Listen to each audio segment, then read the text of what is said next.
आज का जो टॉपिक है वो है धारा घनत्व।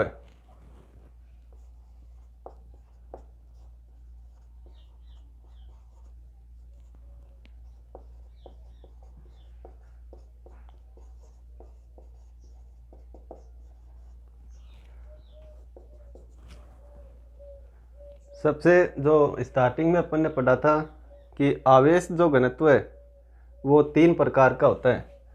एक रैखिक आवेश घनत्व है जिसको अपन आवेश बटे लंबाई से लिखते हैं। उसके बाद में पृष्ठीय आवेश घनत्व है, आवेश बटा क्षेत्रफल, और आयतन आवेश घनत्व है, आवेश बटे आयतन। ठीक है, तो ये तो है आवेश घनत्व। किसका घनत्व है? आवेश का घनत्व। अगर बात करें द्रव्यमान घनत्व की, तो द्रव्यमान घनत्व होता है द्रव्यमान बटे आयतन, द्रव्यमान बटे आयतन। ठीक है, तो ये डिपेंड करता है कि घनत्व अपन किस प्रकार से निकालेंगे, कि लंबाई का भाग देंगे या क्षेत्रफल का या आयतन का, वो उसके वितरण के हिसाब से होता है। जैसे आवेश का वितरण तीनों तरीके से है। ठीक है, तो तीनों तरीके से अपन इसको ज्ञात कर सकते हैं। तो सेम इसी प्रकार से अगर अपन ज्ञात करें धारा घनत्व, तो धारा घनत्व जो है वो होगा धारा बटे क्षेत्रफल, धारा बटे क्षेत्रफल। जैसे लिखते हैं ना अपन आवेश बटे क्षेत्रफल। ठीक है, तो ये हो गया आई बटे एस, और इसको डिनोट करते हैं अपन जे से, तो ये हो गया J equal to I upon S. अब इसके बाद में अगर अपन पढ़े आगे, इसके क्षेत्रफल जो है वो एक सदिश राशि होती है, धारा घनत्व है वो भी कैसी राशि होती है? सदिश राशि होती है। और ये जो धारा है वो कैसी राशि होती है? अदिश राशि होती है। तो इसको आगे अगर अपन करना चाहें तो ये हो गया जे बराबर आई इंटू एस, जे बराबर आई बराबर जे इंटू एस। आई का जो मान है वो क्या होगा? J into S. अब इसमें ये सदिश राशि, ये भी सदिश राशि, तो इसको अपन ऐसे लिख सकते हैं vector J dot vector S. जबकि धारा कैसी राशि होती है? अदिश राशि। तो यहाँ जो गुणनफल है वो कौन सा होगा? ये डॉट आएगा या क्रॉस? तो यहाँ क्या आएगा? डॉट। क्यों? अगर अपन क्रॉस अगर यहाँ लगाएंगे तो ऐसा करने से ये कैसी राशि होनी चाहिए? फिर सदिश होनी चाहिए, जबकि ये कैसी होती है? अदिश। इसलिए ये कौन सा होगा? डॉट प्रोडक्ट होगा। ठीक है, बिंदु गुणनफल होगा। अब इसको अगर आगे सरल करें तो ये हो गया आई बराबर J into cos theta, J into S cos theta, J into S cos theta. और धारा घनत्व का जो फॉर्मूला है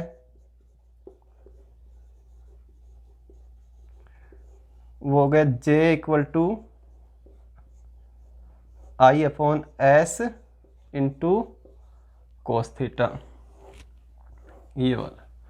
ठीक है, तो स्टार्टिंग में तो अपन ने क्या लिखा कि भाई जिस प्रकार से ये होता है घनत्व, या तो लंबाई का या फिर क्षेत्रफल का या फिर आयतन का अपन भाग देके और क्या प्राप्त करते हैं? कौन सी राशि प्राप्त करते हैं? घनत्व राशि। यहाँ अपन ने ऐसे लिख दिया J equal to I upon S cos theta. तो इसका मतलब ये हो गया कि ये जो फॉर्मूला है ये किससे प्राप्त होगा? इस वाले फॉर्मूले से। कहने का मतलब है कि ये जो मान है वो किस पर निर्भर करेगा? कोण पर निर्भर करेगा। थीटा कोण पर निर्भर करेगा। अब ये थीटा क्या है? तो थीटा यहाँ से अपन पता कर रहे हैं कि इन दोनों सदिशों के बीच का कोण है। कौन कौन से सदिश? धारा घनत्व सदिश और दूसरा क्षेत्रफल सदिश। ठीक है, तो इन दोनों के बीच का जो कोण है थीटा। अब इसको अपन थोड़ा सा अच्छी तरीके से समझे, जिससे ये डिटेल में अपन समझ में आए, डायग्राम सहित अपन इसको समझे। तो ध्यान दो कि इस तरीके से अपन धारा प्रवाह को दर्शाएं। ये क्या है? धारा प्रवाह की दिशा है। ठीक है, अब इसमें यहाँ पर अपन कोई क्षेत्रफल है वो इस तरीके से कोई क्षेत्रफल की कल्पना कर रहे हैं। ये क्षेत्रफल इस धारा प्रवाह के क्या है, अभिलंबवत है। ठीक है, तो इस क्षेत्रफल में अगर क्षेत्रफल सदिश वेक्टर एस की बात करें तो वेक्टर एस इस तल के क्या होगा, लंबवत बाहर की ओर होगा। इस तरीके से ये पृष्ठ है। ठीक है, तो इसका जो क्षेत्रफल सदिश है वो इस तरीके से होगा। तो ये हो गया वेक्टर एस। ठीक है, तो यहाँ अपने जो डायग्राम है उसमें किस प्रकार से डायग्राम को लिया है, उसमें जो ये पृष्ठ है, जो क्षेत्रफल है, काट क्षेत्रफल जो है वो धारा प्रवाह के लंबवत है, या फिर ऐसे कह सकते हैं दूसरे तरीके से कि ये जो क्षेत्रफल सदिश है वेक्टर एस वो धारा प्रवाह की दिशा में। अब जैसे इसकी नॉर्मल परिभाषा होती है घनत्व की, J = I/S, ये परिभाषा कब काम में लेंगे अपन, ये जो परिभाषा है इसका एक विशेष रूप है, एक विशेष स्थिति है। और उस विशेष स्थिति में थीटा की वैल्यू कितनी रखी गई है, इस वाले में कितनी रखी गई है, cos 0 रखी गई। भाई थीटा = कितना रखा गया, 0, क्योंकि cos 0 का मान कितना होता है, 1। दोबारा से ध्यान दो, थीटा का मान अगर अपन 0 रख दें, थीटा का मान 0, तो cos 0 का मान हो गया कितना, 1।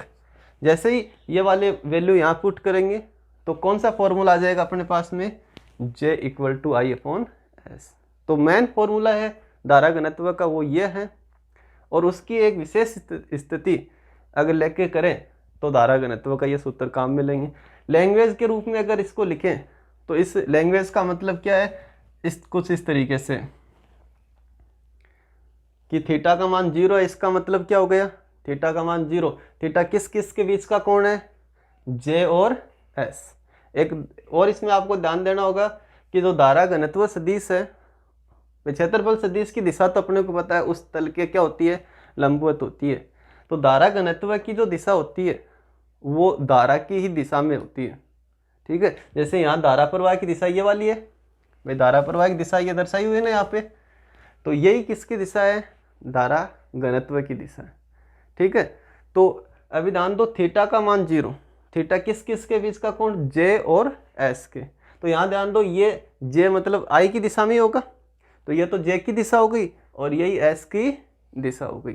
तो यहाँ इन दोनों के बीच कोण कितना हो गया, थीटा का मान कितना हो गया, 0। जैसे ही थीटा 0 रखेंगे तब ये वाले, इसका मतलब ये जो मैथमेटिकल रूप में लिखा हुआ है, थ्योरी रूप में क्या हो गया कि यदि जो क्षेत्रफल है या फिर ये जो तल है वो इस धारा प्रवाह के क्या हो, लंबवत हो। अगर अपन क्षेत्रफल सदिश की बात करें तो ये वाली दिशा होगी, क्षेत्रफल या तल की बात करें तो कौन सी दिशा, कौन सी बात होगी, ये इस तरीके से, मतलब कितना कोण बना रहा है, 90 डिग्री। तो अभी ध्यान दो, इस तरीके को लेकर अगर धारा घनत्व की परिभाषा लिखना चाहे तो वो कैसे होगी, ये वाली परिभाषा। ध्यान दो, J = I/S क्या किस प्रकार से थ्योरी लिखी जाएगी इसकी, प्रति एकांक क्षेत्रफल से प्रवाहित धारा। लेकिन वो किस प्रकार से क्षेत्रफल, ये क्षेत्रफल किस प्रकार से, धारा प्रवाह के लंबवत। तो ये शब्द अपने को जोड़ना पड़ेगा। तो पूरी क्लियर तरीके से क्या परिभाषा हो गई, धारा प्रवाह के अभिलंबवत प्रति एकांक क्षेत्रफल या काट क्षेत्रफल, प्रति एकांक काट क्षेत्रफल से प्रवाहित धारा को क्या कहते हैं, धारा घनत्व कहते हैं। ठीक है, तो ये तो धारा घनत्व की परिभाषा हो गई। ठीक है, अब उसके बाद में ये J = I/S cos थीटा, ये कब काम मिलेंगे, ये जब काम मिलेंगे अपन जब धारा प्रवाह के लंबवत नहीं हो, क्या, वो जो काट क्षेत्रफल दिया गया वो धारा प्रवाह के लंबवत नहीं हो। ठीक है, तो अपन यहां लिखेंगे, यदि काट क्षेत्रफल धारा प्रवाह के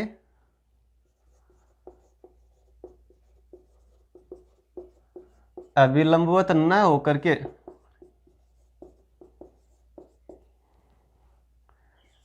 थीटा कोण पर हो, तब कौन सा सूत्र काम में लिया जाएगा, J बराबर I/S कोस थीटा। ठीक है, तो धारा घनत्व, थोड़ी सी परिभाषा बनाने में इसमें दिक्कत आती है, याद रखना बिल्कुल से सिंपल है। घनत्व कैसे ज्ञात करते हैं अपन, या तो लंबाई का भाग देके, या क्षेत्रफल का भाग देके, या आयतन का। अगर आवेश घनत्व ज्ञात करें तो आवेश में भाग देंगे, द्रव्यमान घनत्व ज्ञात करें तो द्रव्यमान में भाग देंगे, और कौन सा घनत्व है, धारा घनत्व है, तो किस में भाग लगेगा, धारा में। ठीक है, और जो धारा के लिए अपन देखें कि धारा प्रवाह है, तो वो किसके अनुदिश होता है, वो काट क्षेत्रफल के अनुदिश होता है। कोई भी प्रवाह जो होता है वो किसके अनुदिश होता है, काट क्षेत्रफल के अनुदिश। ठीक है, अब उसके बाद में J बराबर I/S, सिंपल तरीके से पता ही है आपको, भाई क्षेत्रफल का भाग लगेगा।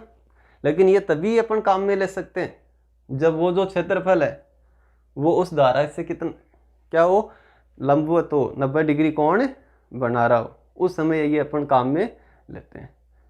नहीं तो ये वाला सूत्र काम में लेंगे। क्यों, तो अपन आगे देख सकते हैं कि भाई जो J है वो कैसी राशि होती है, सदिश, S भी कैसी राशि होती है, सदिश। जब इसको यहाँ लेके आएंगे तो I बराबर J इंटू S बनेगा। ये दोनों सदिश हैं जबकि ये अदिश है, इसका मतलब ये कौन सा गुणनफल है, इसका अदिश गुणनफल।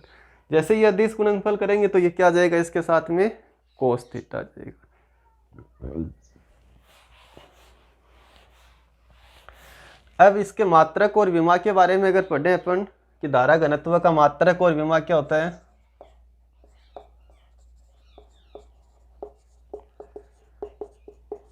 तो सिंपल मात्रक, धारा का मात्रक क्या होता है, एम्पियर, क्षेत्रफल का क्या होता है, मीटर स्क्वायर, तो एम्पियर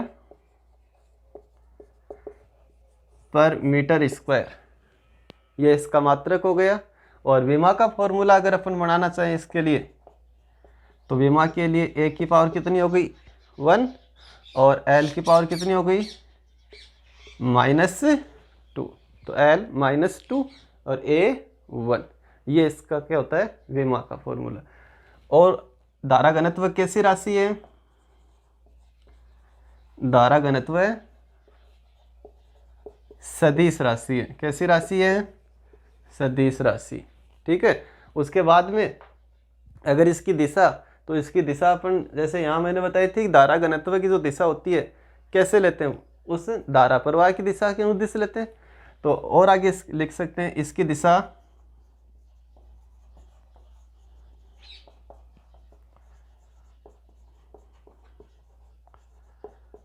धारा प्रवाह की दिशा में होती है। मतलब कहने का ये हो गया कि जो I की यानी धारा की दिशा होती है वही किसकी दिशा होती है, J की, धारा घनत्व की। अब उसके बाद में नेक्स्ट टॉपिक, पीछे वाले वीडियो में जो इससे पहला वीडियो था 1 नंबर वीडियो, उसमें भी अपन ने पढ़ा था कि जो आवेशों का प्रवाह है या विद्युत धारा का जो प्रवाह है वो अलग अलग प्रकार के पदार्थ, जैसे अपन ने पढ़ा था चालक पदार्थों में, अर्धचालकों में, कोचालकों में तो होता नहीं है आवेश प्रवाह। उसके बाद में विद्युत अपघट्य में, द्रव्य, गैस, इन सब में अपन ने पढ़ा था कि जो आवेश का प्रवाह है या विद्युत धारा का प्रवाह है वो किस प्रकार से होता है। जो आवेश विद्युत धारा के लिए उत्तरदायी होता है, या फिर ऐसे कह सकते हैं कि आवेश गति करने से क्या बनती है, विद्युत धारा, और जिस प्रकार के आवेश गति करने से विद्युत धारा बनती है उन प्रकार के आवेश को क्या कहते हैं, आवेश वाहक कहते हैं। ठीक है, तो अब जो आवेश वाहक चालकों में जो होते हैं वो अपन ने पढ़ा था क्या होते हैं, मुक्त इलेक्ट्रॉन। तो वो मुक्त इलेक्ट्रॉन किस प्रकार से गति करते हैं और कैसे धारा प्रवाहित होती है चालकों में, वो अपने को इस टॉपिक के अंदर पढ़ना है। तो सबसे पहले मैं इसकी थ्योरी लिख रहा हूँ, उस थ्योरी को अपन पढ़ते हुए और इसको अपन समझेंगे। ध्यान दो, धात्विक चालकों में आवेश का प्रवाह, जो यहाँ लिखा हुआ है, धात्विक चालकों में अत्यधिक मुक्त इलेक्ट्रॉन होते हैं। ये अपन ने पढ़ा था कि जो भी चालक होते हैं उनके जो परमाणु होते हैं उनकी बाह्यतम कक्षा में किस प्रकार के इलेक्ट्रॉन होते हैं, मुक्त इलेक्ट्रॉन। अगर इनको थोड़ी सी भी ऊर्जा मिलती है तो ये उस नाभिक के बंधन से क्या हो जाते हैं, मुक्त हो जाते हैं और उस धातु में ये क्या करने लगते हैं, यादृच्छिक यानी इच्छा के अनुसार ये इधर उधर गति करने लगते हैं। और गति के दौरान ये अन्य जो परमाणु उससे टकराते हैं और दो क्रमागत टक्करों के मध्य इनका जो पथ होता है वो कैसा होता है, सरल रेखीय होता है। और एक पार्श्व से मतलब एक तरफ से जितने इलेक्ट्रॉन पास होते हैं, गुजरते हैं, उसी जो काट क्षेत्रफल है उसके दूसरे पार्श्व से यानी दूसरी तरफ से, जैसे इधर से जितने इलेक्ट्रॉन है इसके विपरीत साइड भी इतने ही इलेक्ट्रॉन क्या करते हैं, गति करते हैं, जिससे इनका जो वेग है या इनकी जो गति है वो एक दूसरे से निरस्त हो जाती है और इस प्रकार से कोई गति नहीं बचती, कोई इलेक्ट्रॉन उसमें नेट गति नहीं करता, तो परिणामी धारा कितनी होती है, शून्य होती है। ठीक है, तो ये आपको याद करना है, इसको और डिटेल से समझना है तो यहाँ बोर्ड पे आप ध्यान दो। जैसे अपन ये किसी परमाणु के बारे में अगर बात करें, किसी धातु के जो कोई भी धात्विक चालक है उसको अपन ने लिया और इस धात्विक चालक में बहुत सारे क्या है, परमाणु है, बहुत सारे परमाणु। एक परमाणु के अगर अपन बारे में बात करें तो वो किस प्रकार से होता है कि उसमें एक नाभिक होता है और उस नाभिक के चारों ओर ऐसे निश्चित ऊर्जा की कक्षाएं होती है। नाभिक में तो प्रोटॉन होते हैं और उन कक्षाओं में क्या होते हैं, इलेक्ट्रॉन होते हैं। ठीक है, इससे पीछे वाले वीडियो में पढ़ा था कि जो बाह्यतम कक्षा के जो इलेक्ट्रॉन है उन पर नाभिक के द्वारा लगने वाला आकर्षण बल क्या होता है, बहुत कम होता है। इस आकर्षण बल की वजह से ये इलेक्ट्रॉन नाभिक से बंधे हुए होते हैं और इसी वजह से ये इसके चारों ओर क्या करते हैं, चक्कर काटते हैं। अब ये जो बल है, आकर्षण बल, जो इस इलेक्ट्रॉन पर किसके द्वारा लगाया जा रहा है, नाभिक के द्वारा, वो बाह्यतम कक्षा में क्या होगा, कम होगा। बाह्यतम कक्षा में कम बल लगने की वजह से, कम बल लगने की वजह से अपन ये कह सकते हैं कि ये इसके साथ कम बल से बंधा हुआ है। अगर इसको अपन थोड़ी सी भी एनर्जी देते हैं तो ये इसके बंधन से क्या हो जाता है, मुक्त हो जाता है। तो उस स्थिति में जैसे ही अपन इसको एनर्जी देते हैं, एनर्जी देने के बाद में ये जो इलेक्ट्रॉन है वो तो क्या हो जाएगा, अलग हो जाएगा, मुक्त हो जाएगा और जो शेष परमाणु है वो कैसा बचेगा, धन आवेशित बचेगा। यह भी मैंने पीछे वाले वीडियो में बताया था कि अगर ऋणावेश हटता है तो शेष भाग कैसा बचेगा, धन आवेशित बचेगा। तो एक बार दोबारा से ध्यान दो, कोई भी धात्विक चालक होता है उसमें बहुत सारे क्या होते हैं, परमाणु होते हैं। किसी एक परमाणु की अगर बारे में बात करें अपन तो एक परमाणु में जो बाह्यतम कक्षा वाले जो इलेक्ट्रॉन है उन पर नाभिक के द्वारा लगाए गए बल बहुत ही कम होता है, यानी वो नाभिक के साथ कम बल से बंधे हुए होते हैं, इतने कम बल से बंधे हुए होते हैं कि उनको थोड़ी सी ऊर्जा मिलती है तो वो इसके बंधन से क्या होते हैं, मुक्त हो जाते हैं और इस तरीके से अलग हो जाता है। मुक्त इलेक्ट्रॉन क्या हो जाता है, अलग हो जाता है। तो ऐसा करने से जो शेष भाग बच गया, शेष परमाणु बच गया, वो कैसा बचेगा, धन आवेशित बचेगा। तो ये कब बचेगा, कब होगा ये पोर्शन, कैसे प्राप्त, कब प्राप्त होगा, जब उसको अपन क्या करते हैं, एनर्जी देते हैं। ठीक है, उसके बाद में अगर अपन बात करें आगे कि अब अपने पास में जो धात्विक चालक है वो किस प्रकार का है, तो वो अब किस प्रकार का है कि यह तो अपन एक परमाणु के बारे में पढ़ रहे हैं, उस चालक में क्या है, असंख्य परमाणु है, बहुत सारे परमाणु है, प्रत्येक परमाणु के पास ऐसे मुक्त इलेक्ट्रॉन है। ठीक है, तो यहाँ अपन क्या कर सकते हैं, जैसे ही इसको ऊर्जा मिलती है तो ये किस प्रकार से हो जाएगा, इसमें इलेक्ट्रॉन ऐसे मुक्त इलेक्ट्रॉन तो अलग हो जाएंगे इस तरीके से ऊर्जा मिलने के कारण।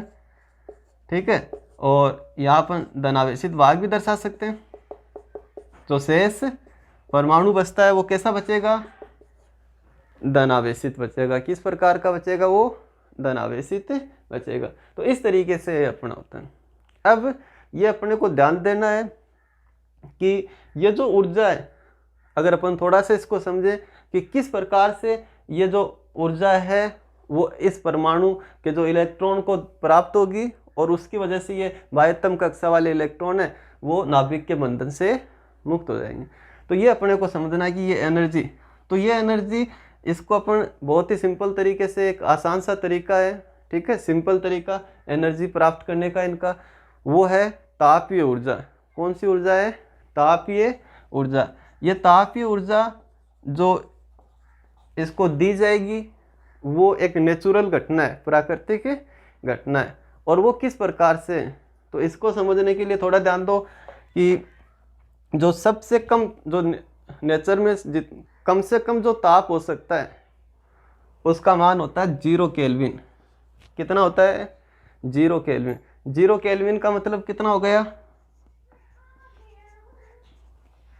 -273 डिग्री सेंटीग्रेड।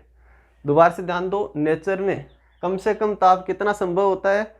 0 केल्विन, यानी -273 डिग्री सेंटीग्रेड। ठीक है। कमरे का जो ताप होता है वो कितना होता है? लगभग कितना मान ले? 27 डिग्री सेंटीग्रेड। तो केल्विन में कितना हो गया ये? केल्विन में लगभग कितना हो गया? 300 केल्विन। कितना हो गया? 300 केल्विन। ठीक है। अब ध्यान दो, थोड़ा सा गौर से देखो इसको कि अगर कमरे के ताप पर, या कमरे का ताप 27 डिग्री या 300 केल्विन जो भी अपन माने, एक ही बात है। और जो सबसे कम ताप है, जो जितना संभव हो सकता है नेचर में, उसमें डिफरेंस कितने का, अंतर कितने का अंतर है? 300 का।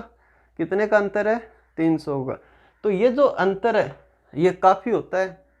ये इतना अंतर है कि भाई ये ऊर्जा ही तो इतनी, ये इतनी ऊर्जा जब इसको मिलती है तब ये यहाँ से हट जाता है।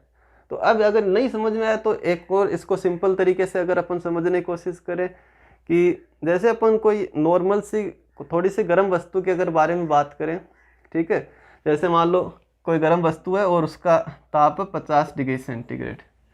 कितना है? 50 डिग्री सेंटीग्रेड। और जो कमरे का ताप है वो मान लो कितना है? 25 या 27 जो भी है, 25 डिग्री सेंटीग्रेड। ठीक है। अब अगर अपन इस गर्म वस्तु को छुए तो अपने को क्या होती है? यहाँ पर जो एनर्जी का जो डिफरेंस है वो कितना है? 25 डिग्री सेंटीग्रेड। भाई इनका डिफरेंस कितना है? 25। तो इस डिफरेंस की वजह से ये वाली वस्तु अपने को गर्म प्रतीत होती है, गर्म पता होती है ये वाली।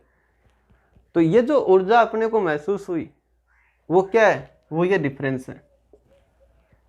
भाई अगर इसका भी ताप इतना ही होता और अपना ताप भी इतना ही होता तो वो वस्तु अपने को गर्म नहीं लगती। कब लगेगी वो? जब उसमें क्या होगा? डिफरेंस होगा।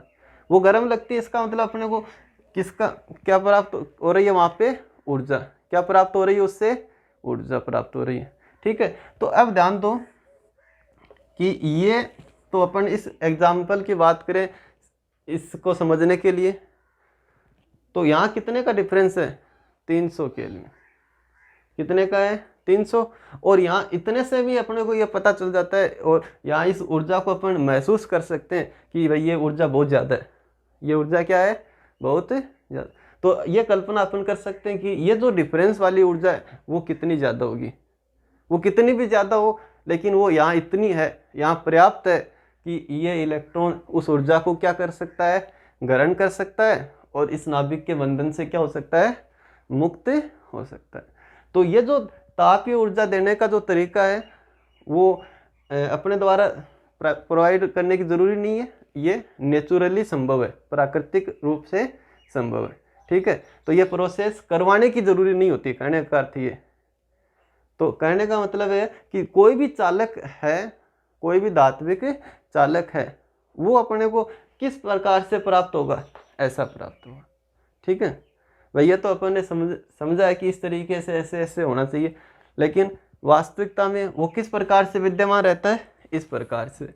यानी अगर वो चालक है तो उसके बाह्यतम कक्षा के जो मुक्त इलेक्ट्रॉन है वो इस तापीय ऊर्जा को ग्रहण करके मुक्त हो जाएंगे। ठीक है। और शेष जो परमाणु है धनावेशित वो अलग हो जाएगा। तो अपन कह सकते हैं कि भाई ये समझने की अपने को कोई ज़रूरी नहीं है। यहाँ समझ में आ गया होगा, यहाँ तक जो चालक है वो अपने को प्रकृति में इस तरीके से मिलता है। ऑलरेडी ऐसा ही होता है। क्यों? तापीय ऊर्जा तो हर जगह, ये तो प्राकृतिक है, नेचुरली है, इसको अपने को देने की ज़रूरी नहीं होती है। तो ये एक सिंपल सा मेथड है जिससे ये क्या हो जाते हैं?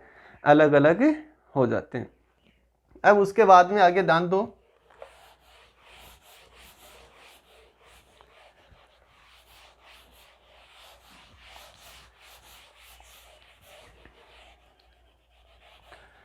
यहाँ क्या लिखा हुआ है कि अत्यधिक मुक्त इलेक्ट्रॉन होते हैं। उसके बाद में तापीय ऊर्जा के कारण ये मुक्त इलेक्ट्रॉन चालक में क्या करते हैं, यादृच्छिक मतलब इच्छा अनुसार ये गति करते हैं। कोई इस साइड चला जाएगा, कोई इस साइड चला जाएगा, ऐसे ये गति करते हैं। ठीक है। अब अगर अपन बात करें कि भाई कितने, भाई यहाँ लिखा हुआ ना बहुत सारे मुक्त इलेक्ट्रॉन होते हैं चालकों में, तो कितने, कोई आइडिया होना चाहिए कितने मुक्त इलेक्ट्रॉन होते हैं। तो एक आइडिया आपको याद रखना है कि लगभग कितने, एक रेंज आपको याद रखनी है कि चालक में कितने इलेक्ट्रॉन उपस्थित होते हैं। तो कितने होते हैं, 10 की पावर 29 या 28, जो भी इतने इलेक्ट्रॉन होते हैं। 10 की पावर 28 कितनी संख्या में होते हैं, 10 की पावर 28, मतलब एक के आगे 28 गुणित 0। ठीक है, 10 की पावर 28 याद रखोगे तो भी सही है, 10 की पावर 29 याद रखोगे तो भी सही है। मतलब इतनी संख्या होती है, बहुत ज़्यादा होते हैं। और ये इसका जो मात्रक है वो क्या है, वो है प्रति मीटर क्यूब। मतलब 1 मीटर क्यूब में, 1 मीटर क्यूब चालक में कितने इलेक्ट्रॉन होते हैं, 10 की पावर 28, मतलब बहुत सारे होते हैं। ठीक है। अब इनके पास क्या है, तापीय ऊर्जा, जिसकी वजह से ये क्या करेंगे, गति करेंगे, यादृच्छिक गति करेंगे, उसको अपन दर्शाएंगे। और वो किस प्रकार से, तो दोबारा से अपन ये चालक अपन ये ले रहे हैं। ठीक है। और ये मुक्त इलेक्ट्रॉन, जैसे ये वाले जितने मुक्त इलेक्ट्रॉन हैं, कुछ मुक्त इलेक्ट्रॉन अपन यहाँ दर्शाएं। जैसे ये वाला मुक्त इलेक्ट्रॉन ऐसे गति कर रहा है, ये वाला मुक्त इलेक्ट्रॉन ऐसे गति कर रहा है, ये वाला ऐसे गति कर रहा है, ये मुक्त इलेक्ट्रॉन इस तरीके से ये यादृच्छिक क्या करते हैं, गति करते हैं। जहाँ संभव हो, जिस प्रकार से संभव वैसे ये गति करते हैं।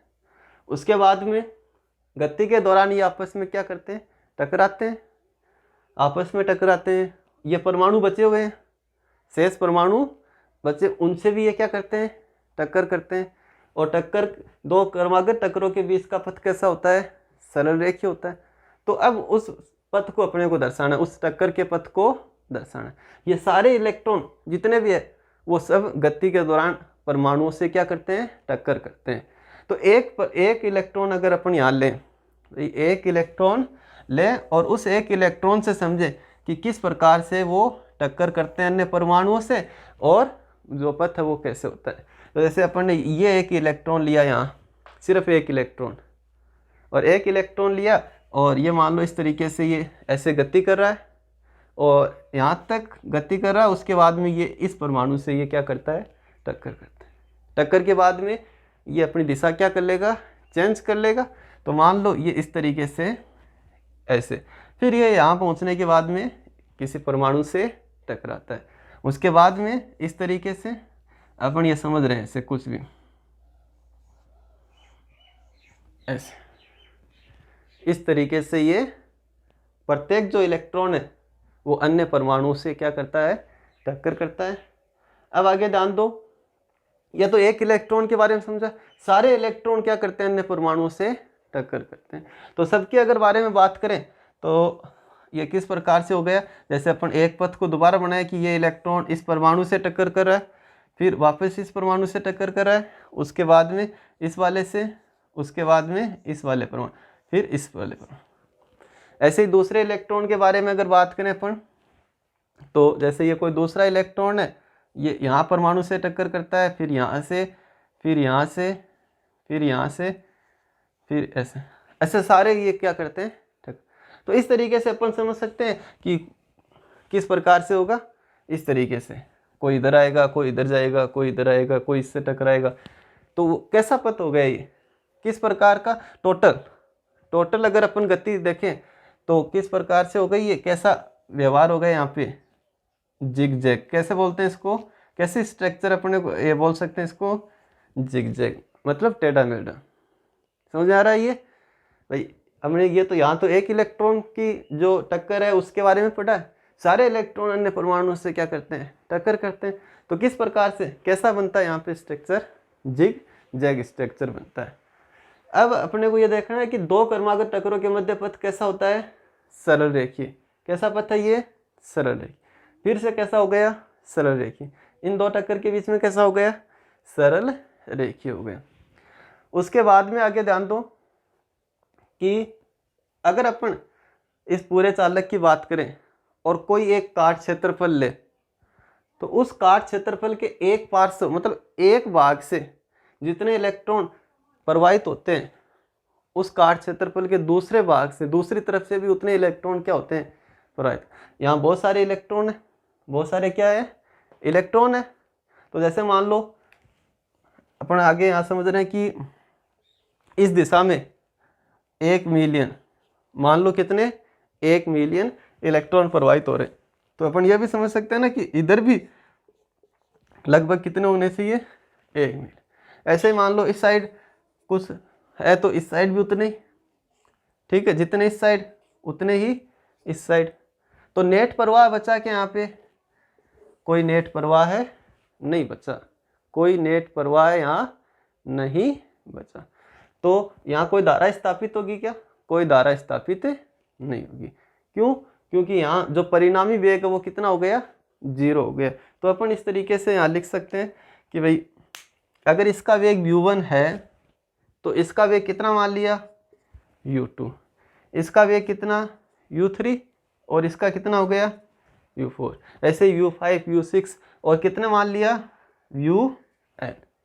तो ये वेग इसको कैंसिल कर देगा, ये वेग इसको कैंसिल कर देगा, तो परिणामी वेग कितना बच गया, 0। ठीक है, तो यहाँ अपन लिख सकते हैं परिणामी या औसत तापीय वेग, औसत तापीय वेग। तो औसत तापीय वेग कैसे ज्ञात करेंगे, u1 plus u2 plus u3 plus dot dot dot un बटा n। कितना आएगा इस औसत तापीय वेग u का मान कितना आएगा, 0, क्योंकि u1 u2 को कैंसिल कर रहा है, ऐसे u3 u4 को, ऐसे आगे तक ये एक दूसरे को क्या कर रहे हैं, कैंसिल कर रहे हैं। इसी को यहाँ लिखा है किसी काट क्षेत्र, जैसे इस काट क्षेत्र से जितने इधर जा रहे हैं उतने ही इधर, इस काट क्षेत्रफल में जितने इधर जा रहे हैं उतने ही इधर, तो वो एक दूसरे को कैंसिल आउट कर रहे हैं, निरस्त कर रहे हैं। और इस वजह से औसत तापीय वेग कितना हो गया, 0 हो गया। कोई वेग नहीं है, इसका मतलब कोई गति नहीं हुई, कोई गति नहीं हुई, तो परिणामी धारा कितनी हो गई, 0। तो ये बात कब कर रहे हैं, ये नॉर्मल सिचुएशन की बात कर रहे हैं, जब अपन कोई विद्युत क्षेत्र अप्लाई नहीं कर रहे, अपना कोई प्रकृति में कोई धात्विक चालक उपस्थित है, तो उस धात्विक चालक में जो प्रकृति में उपस्थित है, जो यहाँ उपस्थित है, वो किस प्रकार से होंगे, उसमें ऑलरेडी मुक्त इलेक्ट्रॉन और शेष जो परमाणु है, धनावेशित भाग है, वो इस तरीके से अलग अलग रूप में होंगे। और ये इलेक्ट्रॉन तापीय ऊर्जा के कारण गति करते रहते हैं और इन परमाणुओं से और आपस में एक दूसरे से ये क्या करते रहते हैं, टक्कर करते रहते हैं। कैसे, ये यहाँ स्ट्रक्चर होगी, जिगजैग स्ट्रक्चर होगी, ठीक है। और एक इलेक्ट्रॉन के बारे में अगर बात करें, एक एक इलेक्ट्रॉन के बारे में बात करें, तो इस तरीके से ये ऐसे अपन पथ, मतलब दो क्रमागत टक्करों के बीच पथ कैसा होगा, सरल रेखीय होगा। औसत तापीय वेग कितना होगा, 0 होगा, जिसकी वजह से परिणामी धारा कितनी होगी, 0। एक रेंज के तौर पर आपको याद रखना है कि किसी चालक में कितने इलेक्ट्रॉन होते हैं, तो कितने, 1 मीटर क्यूब में कितने इलेक्ट्रॉन होते हैं, लगभग 10 की पावर 28 या 10 की पावर 29 इलेक्ट्रॉन प्रति मीटर क्यूब होते हैं। उसके बाद में आगे ध्यान दो कि जो ये तापीय वेग जो होता है, जैसे भाई इसके पास पहले इलेक्ट्रॉन के पास भी तापीय वेग है, दूसरे इलेक्ट्रॉन के पास में भी क्या है, तापीय वेग है, तीसरे इलेक्ट्रॉन के पास में भी क्या है, तापीय वेग, क्योंकि सब इलेक्ट्रॉन क्या ग्रहण कर रहे हैं, तापीय ऊर्जा ग्रहण कर रहे हैं। तो इनके पास में जैसे अपन ने ये अनुमान याद रखा है कितने होने चाहिए इलेक्ट्रॉन, तो वैसे ही ये जो इनके पास जो तापीय वेग होता है, तापीय वेग या तापीय चाल जो होती है वो कितनी होती है, तो आपको ध्यान रखना, याद रखना कितनी होती है, 10 किलोमीटर प्रति सेकंड। अब ये 10 किलोमीटर प्रति सेकंड एक वैल्यू जो है वो ये भाई ये जो है ये इतनी याद नहीं, मतलब याद रखना वो ज़रूरी नहीं है, यहाँ ये समझना ज़रूरी है कि ये वैल्यू बहुत ज़्यादा है। भाई ये न्यूमेरिकल ये 10 है, ये कोई यहाँ मायने नहीं रख रहा, क्या यार मायने रख रहा है इतना ही कि तापीय वेग है वो इनके पास क्या होता है, बहुत अधिक होता है। मतलब 1 सेकंड में कितने किलोमीटर, 10 किलोमीटर चली जाए, इतना इनके पास क्या होता है, वेग होता है। अब अगर इतना अधिक वेग होते हुए भी, इतना अधिक वेग होते हुए भी और उसके बावजूद भी अपन देख रहे हैं कि जो चालक पड़ा, विलगित चालक पड़ा है, यानी जब तक विद्युत क्षेत्र अप्लाई नहीं करते तब तक उनमें धारा प्रवाहित नहीं होती, जबकि उनके पास में वेग है। वेग मतलब वो गति कर रहे हैं और वो वेग भी क्या है, बहुत ज़्यादा है, उसके बावजूद भी कोई धारा नहीं बह रही। उसका रीजन समझाना था। तो ये जो टॉपिक है वो है तापीय चालकों में आवेश का प्रवाह है, या फिर आप इसको दूसरे टॉपिक के रूप में लिखो तो ऐसे भी लिख सकते हो, या तापीय ऊर्जा या तापीय वेग, तापीय ऊर्जा या तापीय वेग, ठीक है। क्योंकि इसके बाद में अपन पढ़ने वाले हैं, ये तो तापीय वेग है जिसकी वजह से तो धारा स्थापित नहीं होती चालकों में। तो वो कौन सा वेग है, दोबारा से ध्यान दो, धारा कब बनेगी, जब इलेक्ट्रॉन, चालक में इलेक्ट्रॉन है वो क्या करेंगे, गति करेंगे। गति करेंगे तो इसका मतलब क्या होना चाहिए, वेग होना चाहिए। एक तो वेग होता है तापीय वेग, जो होता तो बहुत अधिक है फिर भी वो धारा बनाने में सक्षम नहीं होता। तो वो दूसरा वेग कौन सा है जिसकी वजह से चालकों में क्या होने लगती है, धारा प्रवाहित होने लगती है। तो वो वेग अपन नेक्स्ट वीडियो में पढ़ेंगे। वो जो वेग है अपवहन वेग है, कौन सा वेग है। तो अभी अब ध्यान रखो ये कौन सा टॉपिक पढ़ा है, किसको समझा अपने, तापीय वेग को। और एक इम्पोर्टेंट इसमें पॉइंट जो अपने को समझ में होना चाहिए, जनरली इतना दिमाग में आता है, वो क्या है, वो ये है कि भाई तापीय वेग कितना है, 10 किलोमीटर प्रति सेकंड, बहुत ज़्यादा। इतना अधिक वेग होते हुए भी, इतना अधिक वेग होते हुए भी ये जो इलेक्ट्रॉन है यहाँ जो अपन दर्शा रहे हैं, ये गति कर रहे हैं, इतने अधिक वेग से गति कर रहे हैं। तो ऐसे ये गति करता हुआ जैसे ये इलेक्ट्रॉन जैसे यहाँ आए, तो अगर यहाँ कोई परमाणु नहीं है तो ये इस परत से क्या हो जाना चाहिए, बाहर निकल जाना चाहिए। दोबारा से ध्यान दो, ये जो इलेक्ट्रॉन है इसके पास वेग तो बहुत ज़्यादा है, कितना है, 10 किलोमीटर प्रति सेकंड। ये इतना अधिक वेग है कि ये आसानी से इसको पार कर सकता है, इसको पार। फिर भी ये इससे बाहर क्यों नहीं आता, इससे देखो ये इंटरेस्टिंग बात है, ध्यान दो इसमें। दोबारा से ये जनरली अपने दिमाग में आने वाले क्वेश्चन होते हैं इस तरीके से, ठीक है, एग्जाम के तरीके से इतने ये इंपॉर्टेंट नहीं है। फिर भी ध्यान दो कि अगर तापीय ऊर्जा के कारण इन इलेक्ट्रॉनों के पास इतना अधिक वेग होता है, कितना, 10 किलोमीटर प्रति सेकंड, तो इतना अधिक वेग है, तो ये समझ सकते हैं, सोच सकते हैं अपन कि ये इस परत से क्या हो जाना चाहिए, बाहर आ जाना चाहिए।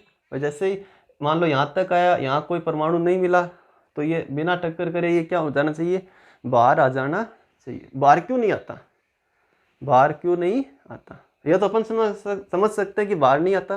क्यों, अगर ये बाहर आ जाएगा तो फिर चालकों में धारा का प्रवाह कैसे होगा, चालकों में धारा का प्रवाह है वो कैसे होगा। तो वो अपने को ध्यान देना कि ये बाहर क्यों नहीं आ पाता है। तो वो बाहर इसलिए नहीं आ पाता है, ध्यान दो कि जैसे ही ये यहाँ से मान लो ये बाहर आ गया, सपोज कर लो ये कोई इलेक्ट्रॉन क्या हो गया, बाहर आ गए, वेग, इतने वेग से, बहुत अधिक वेग से गति करता हुआ और इसको पार कर जाता है, बाहर निकल। जैसे ही ये बाहर निकलने वाला होता है, यहाँ होता है, जस्ट बाहर होता ही है, जस्ट बाहर निकलने की कोशिश करता ही है, उस समय ये शेष भाग कैसा बच जाएगा, कैसा बच जाएगा, ये पूरा भाग धनावेशित बच जाएगा। और ये अपने को अच्छे तरीके से पता है कि अब ये धनावेश इस ऋणावेश को वापस क्या करेगा, आकर्षित करेगा। जैसे ये बाहर निकलेगा, बाहर निकलते ही शेष भाग क्या हो जाएगा, धनावेशित हो जाएगा, तो ये इस इलेक्ट्रॉन को वापस खींच लाएगा, वापस आकर्षित कर ले। ऐसे ये बाहर जाने की कोशिश तो खूब करता है, लेकिन ये भाग इसको जाने नहीं देता। और यहाँ कौन सी थ्योरी लागू हो रही है, कूलाम्स थ्योरी लागू हो रही है, कूलाम का नियम यहाँ पर लागू हो रहा है। आपको ध्यान देना है कि जो कूलाम बल है वो एक परबल श्रेणी का बल होता है, परबल श्रेणी का बल होता है, ठीक है। जैसे अपन मैंने पहला जो चैप्टर उसमें मैंने बताया था कि प्रत्येक वस्तु को पृथ्वी अपनी ओर क्या करती है,